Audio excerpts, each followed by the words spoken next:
Right, today we're going to look at something a little bit different. Now, obviously, I've been lately testing some pretty high-end air rifles. I've obviously got my Delta Wolf, Daystate Delta Wolf. I've got my Red Wolf Midnight, my Steyr Pro X. Then I have the Origami Leshy 2, the Matador, the R5M. So really, I've been looking at really high-end air rifles that cost a small fortune, really. And obviously, not everyone can afford to buy those, and a lot of people don't even want them. They don't want to buy, even if they can. They don't want to spend that sort of money on an air rifle. They just want something that's cheap, cheerful, maybe that they can just shoot in the garden, do a bit of plinking. Maybe they just want something they can drag around the farmyard, shoot a few rats, or maybe they just want to shoot a few squirrels that are out and about or whatever, or pigeons, feral pigeons are causing problems. And they don't really want to spend a lot of money because they might go out once a month, once every 2 months, or even less possibly shooting. So they don't want to spend a fortune and have it sat in a cabinet, not use it. But at the same time, they don't just want to buy some cheap, unreliable, inaccurate air rifle that's going to fall apart after a couple of days shooting. So, what I've done is I've gone out and had a look because I want one myself as well. And I want a reasonably cheap, in fact, right at the very bottom end of the range, cheap PCP air rifle. And I want a knockabout gun. A gun that I'm not afraid to scratch, a gun that I'm not afraid if it gets ragged on barbed wire or drop it or whatever. I'm not particularly going to be bothered about it. I'm just going to say, it's just one of them things, it was cheap as chips, so be it. But at the same time, I want a decent rifle. I want something that's going to be reliable, pretty accurate, and not fall apart, and also look quite smart, look a little bit different. And I have found what I believe is one of the contenders in that category, if you like, and that is the Kral NP02. Now this is a Turkish rifle, made in Turkey by Kral, and it's been out a couple of years and has become very, very popular during that time. Mainly because it's unusual. It's an unusual looking rifle, and people always like unusual things, or some people do anyway. It's got a very high shot count for a cheap rifle, and it's got a lovely walnut stock. I mean, there's not a lot of the stock, but what there is really nice. It's really ergonomic, really nicely executed, and it just looks really, really nice. So it's got a good walnut stock. It's got a high shot count for the price of the rifle. It's got an adjustable butt pad, and you can alter the length of reach of pull. I'll come to that in a minute. It's also got a pretty much tried and tested action, because Kral tend to put this same action on pretty much everything. It's the puncher action, and it's on the normal puncher, it's on the puncher pro, it's on a whole host of Kral air rifles that use the same action. So you know that what you're getting is pretty much tried and tested. It's not something new. They've been around for years and years and years on thousands and thousands of rifles all across the Kral range. It's got an in-house barrel. I think it's in-house anyway. It's definitely not a Walther Lothar match barrel, that's for sure. And it's got an air cylinder at the front, and at the back, the whole back part of the rifle, the whole butt of the rifle, is a buddy bottle that's covered by this rather neat ABS plastic sort of shroud type thing that the butt pad sits on.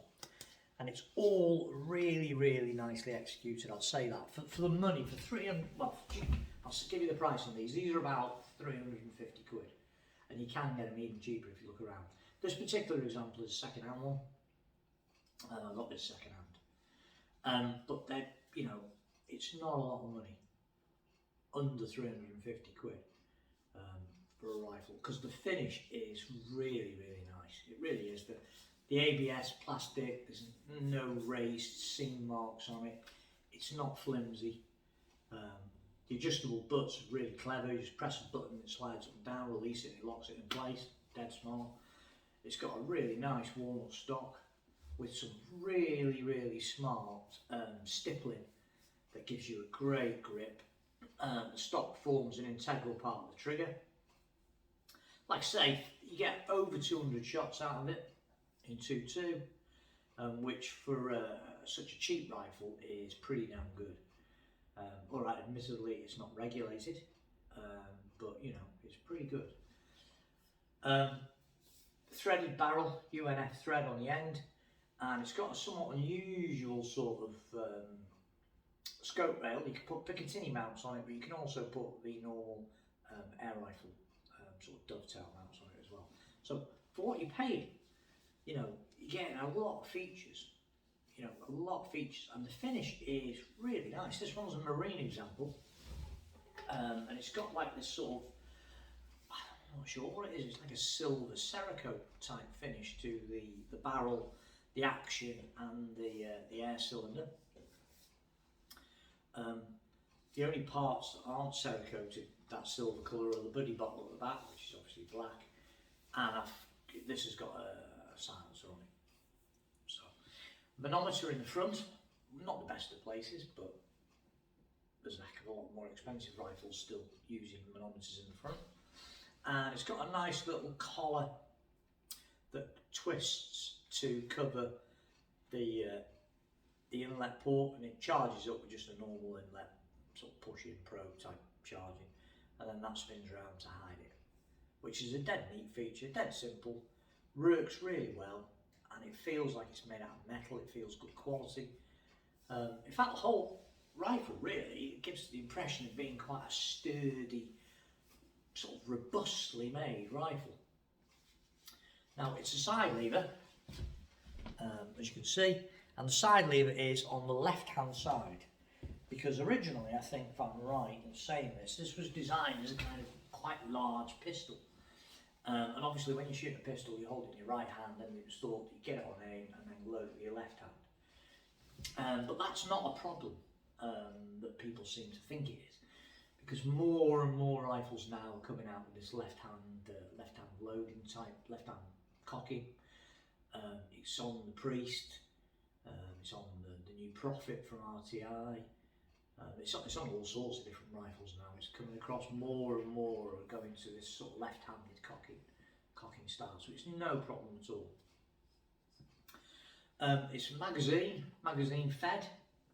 I'll just show you those, and they are, in all fairness, pretty good. They're a bit like the old Theoben type magazines, so it's spring loaded. Just wind that round against the tension of the spring, pop your pellets in, and then when you're done, it just closes over. And they slot in from the right hand side. There's a little groove and a little raised bit on the mag and a groove bit in the receiver, and it just slots in. Dead straightforward, couldn't be any easier, to be honest. And they work extremely well. There's also a you can't, when you fired off all the shots in the magazine, when you pull the cocking lever back, it stays open. You can't close it, so you know that your mag is empty and you've shot all your shots off, which is a really nifty little feature, really, on such a cheap air rifle. It has got a power adjuster. The watt use that is in sub 12 is a little bit, really, it's more suited to a rifle that's up at sort of FAC power. Gives just under, this particular example in 2.2 is giving just a shade under 11 foot-pound, depending on the pellets. Giving 11 with some and a shade under with others. So it's up there, you know, the power levels are up there. Trigger, 2-stage, adjustable by taking the stock off. Um, it's not the most refined trigger in the whole world, it's got to be said. But there again, neither is it a creepy, unreliable let-off trigger. It is pretty good, to be fair. It's okay. It is okay. It's an okay trigger. It's a little bit heavy, but it is quite predictable. So, and I keep going back to the fact that this whole rifle is like less than 350 quid. And for that as well, you don't just get the rifle either. You get 2 mags. It comes in an ABS hard case, and then you get the filter up, obviously. Now, the ABS hard case, it's got to be said, is not the best quality in the world. The handles have a tendency to drop off, and it is a little bit flimsy and a little bit roughly made. But hey,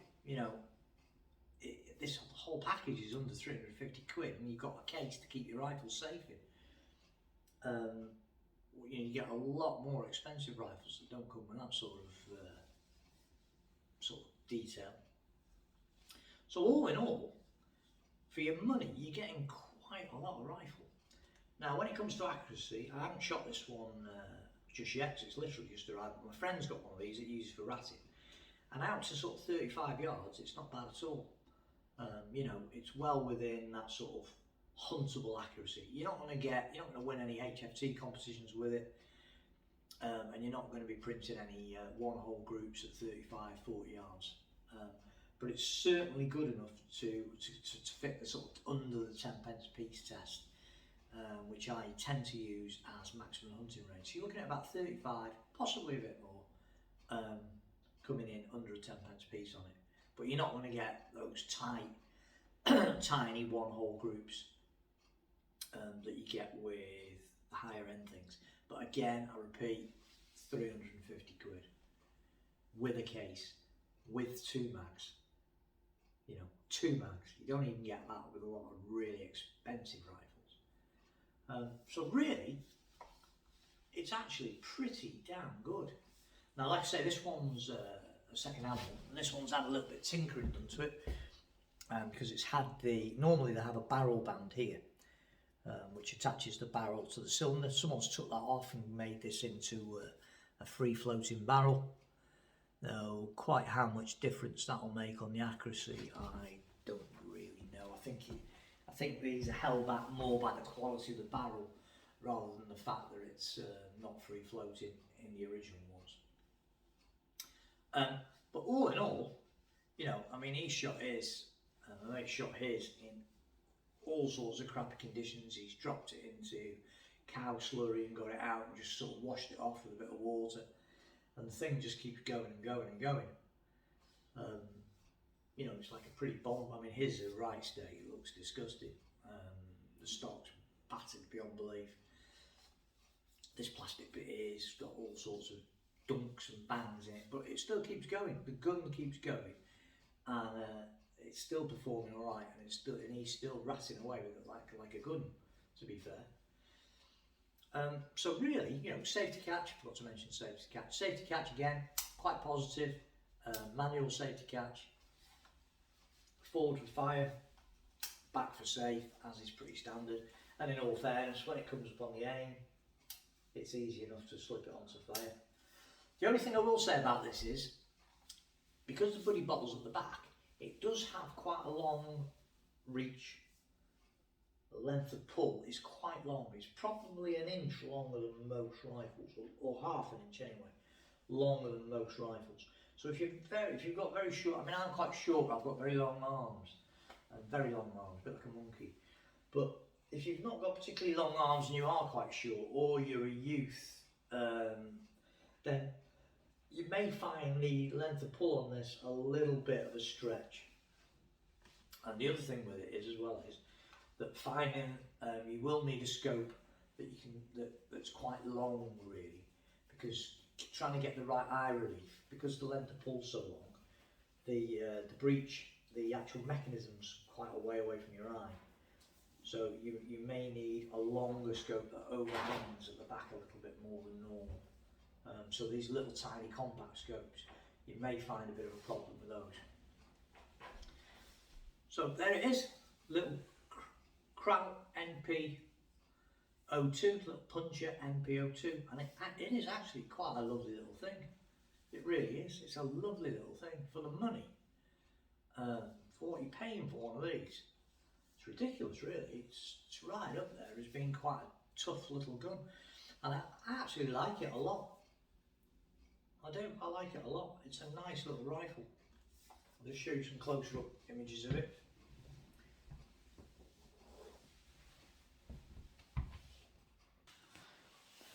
So this is the ABS covering on the back, and there's a little screw underneath here that you can undo and slide it out and tighten it up or move it forward if it's already set out. But to be honest with you, the length of pull at its lowest setting is quite long anyway. That's the little button to move the the butt pad up and down. Dead simple, dead clever, and it's good quality, this ABS. It's not cheap and nasty. Really nicely contoured pistol grip. Stippling on it's lovely. Really nice stippling on it, and it sits nicely in the hand. Nice trigger, no adjustments on the outside. You have to set the stock off to adjust it. Again, more stippling on the stock here, and the little Kral arms lasered into the side there.